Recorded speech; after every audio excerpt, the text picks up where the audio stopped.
प्रिय बहनों और भाइयों, पिछले 48 घंटों में प्रदेश में भीषण वर्षा हुई है। भोपाल, विदिशा, राजगढ़, गुना, रायसेन, सीहोर, नर्मदापुरम, जबलपुर, कुल अगर देखें तो मध्य प्रदेश और पूर्वी मध्य प्रदेश में वर्षा ने पिछले सारे रिकॉर्ड तोड़ दिए। इसके कारण बांध लबालब भरे हैं, कई बांधों के गेट खोलने पड़े हैं और कई जगह नदियां खतरे के निशान के ऊपर बह रही है। विदिशा जिले में बेतवा नदी और बेतवा की सहायक नदियां उफान पर हैं, कई गांव घिरे हुए हैं। गुना में पार्वती नदी भी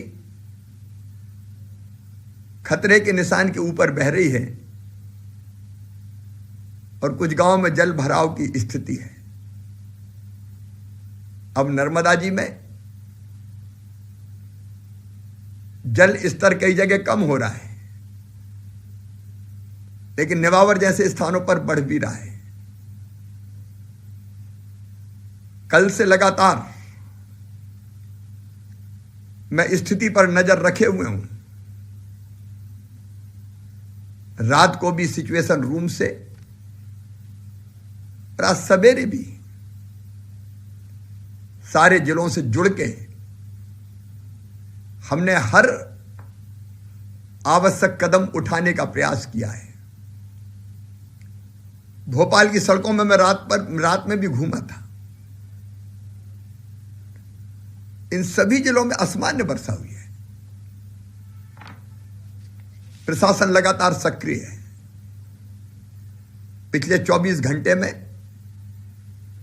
हमने 405 व्यक्तियों को जो गांव में घिरे हुए थे रेस्क्यू करके बाहर निकाला है।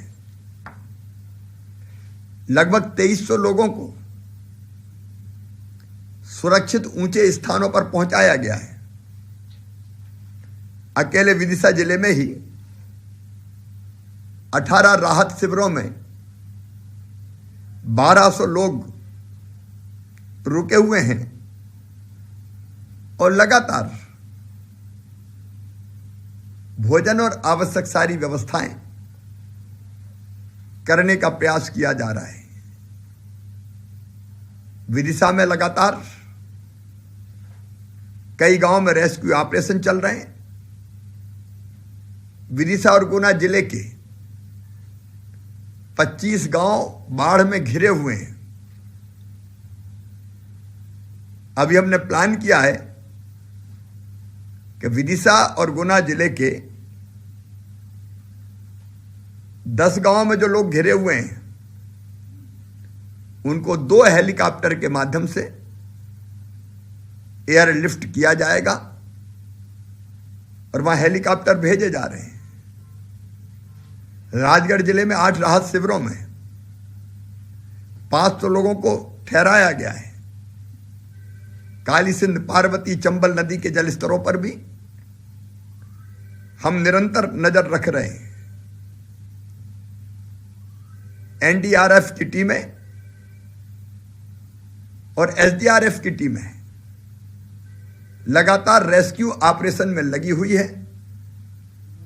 नर्मदापुरम में एनडीआरएफ की 2 टीम, विदिशा में 2, जबलपुर में 1, सीहोर में 1, भोपाल में 1, गुना में 1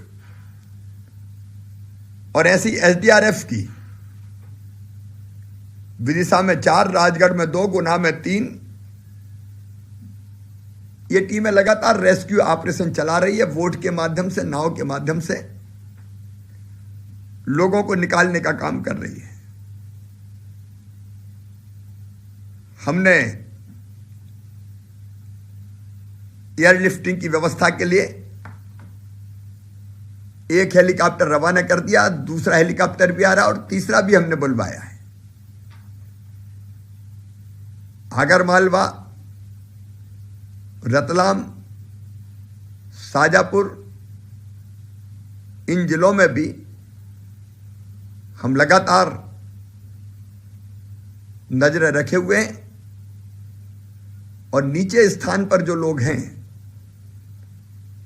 उन्हें ऊपर बसाने का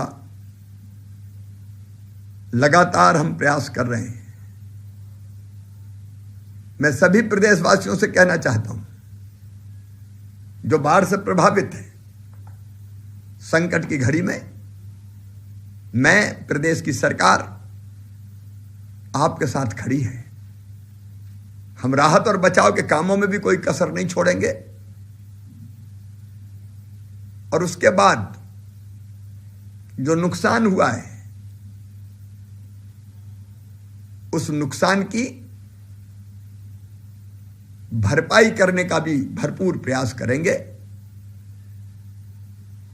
आप धैर्य और संयम से काम लें। मैं भी बाढ़ पीड़ित क्षेत्रों में निकल रहा हूं और आपके साथ पूरा प्रशासन, सरकार और मैं खड़ा हूं।